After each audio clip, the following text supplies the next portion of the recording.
I can't lie, I have contemplated what that would be like. Because at the end of the day, man, I've been in a cell, bro. I've been locked up in a little tiny cage, and I can't imagine being put in a fucking box for something that I didn't even do. It really feels so wrong from day one, the first time. And when I first ever seen him, I was like, something ain't right. But it wasn't like I felt weird about him. It was just something wasn't right, dude. I don't know what it is. Between my mom and my dad, my gut intuition is, it's a blessing and a curse for sure. But it saved my ass a lot of times. But you know what's sad? The fact that I've literally thought like, well, if he does get out, then they'll probably just do exactly what happened to Christopher Tapp. He did 20 years for the unaliving of Angie Dodge, and then gets out and then gets unalived after they owed him $20 million. For everyone who asks me, well, he didn't say anything. If he was telling the truth, he would talk. No. He's smart. He's a criminology student, and everyone who has been in the system knows. What they say on cops is what they say to you in real life. Anything you say can and will, not can and might, not can and maybe, can and will be used against you in a court of law. It doesn't matter. They will literally take your statement, play a fucked up game of deranged telephone with it, and then it comes back and it's like, that's not what I said at all.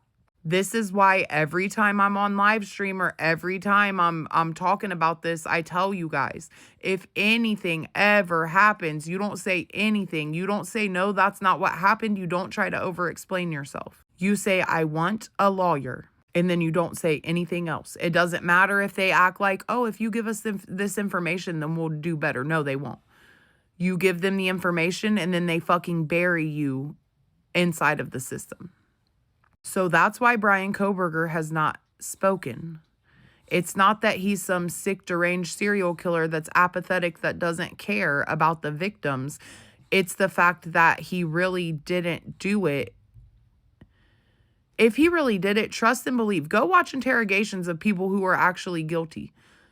Them motherfuckers lie through their teeth. Every time. The most deranged fucking lies. Like the most shit that would never make sense. Brian's a criminology student and he's smart. And that's why they didn't fucking want him around. Why do you think they chose Brian, you guys? Come on, man. Dude never had a fucking traffic ticket. He's never been in a fight. He's never been to jail. He's never been to prison. He's never fucking did a sexual assault crime. He's never done a fucking robbery. He's never done a fucking burglary. But you know what he did do? He studied the people who did. So think about that. Brian was a student who studied the criminals. The only people that wouldn't want someone like Brian around would be someone who's maybe possibly allegedly a criminal. I don't know. Like I said, I don't know if he was just related to who actually did it, and that's why they did this weird-ass genealogy 23andMe test to find someone who had DNA related to the unaliver but didn't know that they were related at all. I don't know. All I know is if this case was the truth, we wouldn't have been lied to about everything. The truth stays the same. Lies change, man. Oh, what a tangled web we weave when first we practice to deceive. I say it every time because the truth doesn't change. Lies do.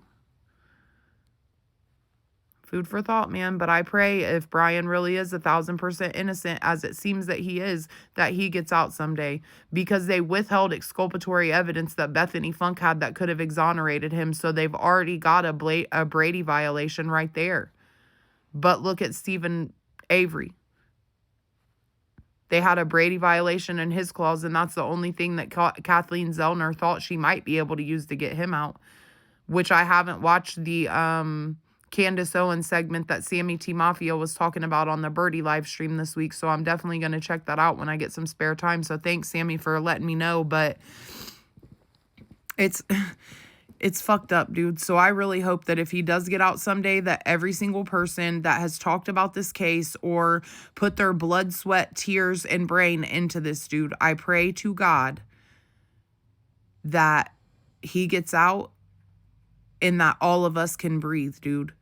Because it's just a shitty feeling knowing that these people suffered the way that they did, and now somebody who it's looking like had nothing to do with the crime is suffering too, man. It sucks.